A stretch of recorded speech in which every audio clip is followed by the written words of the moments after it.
It all began when the Thompsons moved into the house next door. The house had been vacant for years, and the neighborhood buzzed with curiosity and excitement when the moving trucks arrived. Little did we know that our quiet, peaceful street would never be the same. Mr. Thompson was a tall, imposing man with piercing blue eyes and a charming smile that seemed to hide something sinister. His wife, Mrs. Thompson, was an ethereal beauty with a vacant look in her eyes, and their teenage son, Mark, had an aura of unease about him. They seemed polite enough, but there was an unspoken tension that made the hairs on the back of my neck stand up whenever they were around. One evening, as I was taking out the trash, I noticed Mr. Thompson standing in his front yard, staring intently at me. His eyes seemed to bore into my soul, and I quickly averted my gaze, feeling a chill run down my spine. I shrugged it off as my imagination running wild, but that night, I had the first of many strange dreams. In my dream, I was wandering through a dark, foggy forest. I could hear whispers all around me, but I couldn't understand what they were saying. As I walked deeper into the woods, I saw a faint light in the distance. I moved towards it, but the closer I got, the more the light seemed to fade away. Suddenly, I felt a cold hand on my shoulder and woke up in a cold sweat. The next morning, I saw Mark walking to the bus stop. He looked pale and exhausted, as if he hadn't slept in days.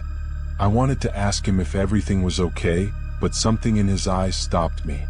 It was as if he knew about my dream, and I couldn't shake the feeling that our new neighbors were hiding something. Over the next few weeks, strange things began to happen. I would hear faint whispers coming from the Thompsons' house at odd hours, and I often saw shadows moving behind their curtained windows. One night, I saw Mrs. Thompson standing in their backyard, staring up at the moon with a vacant expression. She was muttering something under her breath, and I could have sworn I saw her eyes glowing in the darkness. Then one night, everything changed. I woke up to the sound of Mark screaming. I rushed to my window and saw him standing in the middle of the street, his eyes wide with terror. He was shouting something about the darkness and the forest.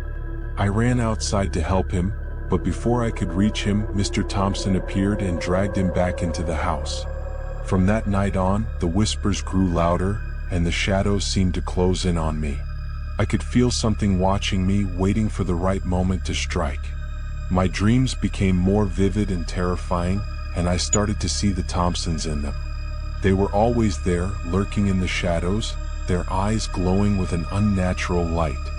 One night, I woke up to find Mr. Thompson standing at the foot of my bed. His eyes were glowing, and his smile was twisted into a sinister grin. "You shouldn't have meddled," he whispered, his voice echoing in my head. I tried to scream, but no sound came out. The next thing I knew, I was waking up in the hospital with no memory of how I got there. The Thompsons disappeared after that night, and their house was once again left vacant. The whispers stopped, but the memory of that terrifying encounter stayed with me. To this day, I can't shake the feeling that they are still out there watching and waiting. And every now and then, I hear faint whispers in the night, reminding me that some secrets are better left buried.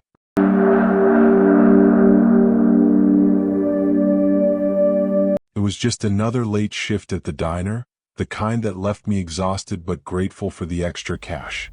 I wasn't worried about the walk home. Birch Lane was a quiet stretch of road, lined with skeletal trees that bent and swayed in the wind like they were whispering secrets to each other. I'd walked it countless times before, even at night.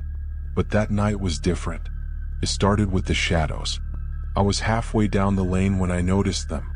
At first, they seemed normal. The long, dark streaks of tree branches stretched across the pavement under the dim glow of the streetlights. But then one of them moved. Not with the wind, not like the others. It jerked unnaturally, sliding across the ground toward me. I stopped walking.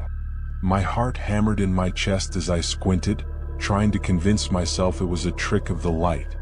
But it wasn't. The shadow grew longer, darker, as if it was detaching itself from whatever had cast it. There was no one around, no car, no animal, nothing that should have created that shadow. Yet there it was, creeping toward me.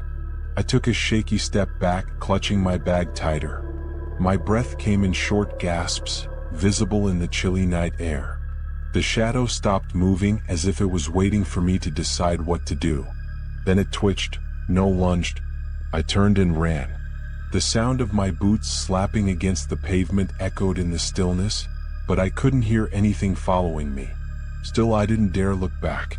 I just kept running, my legs burning and my lungs aching. I told myself I was being ridiculous. Shadows didn't move on their own.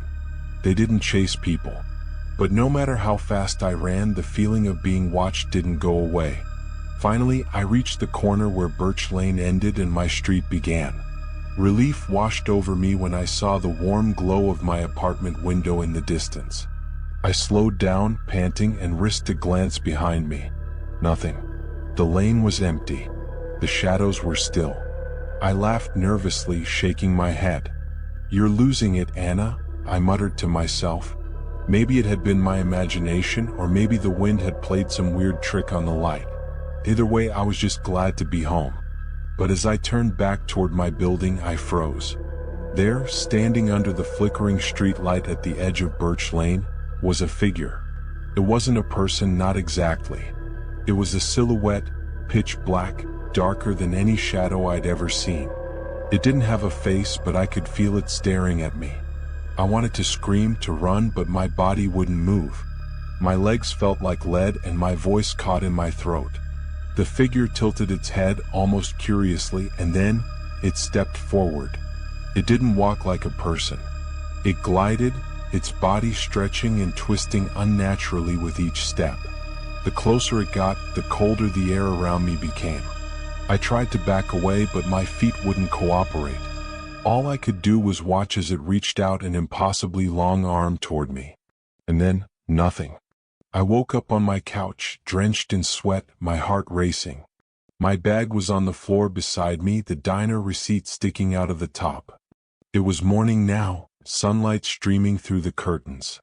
For a moment, I thought it had all been a dream. But when I went to close the curtains, I saw them, footprints. Black, charred-looking footprints leading from the corner of Birch Lane to my front door. I never walked that road again.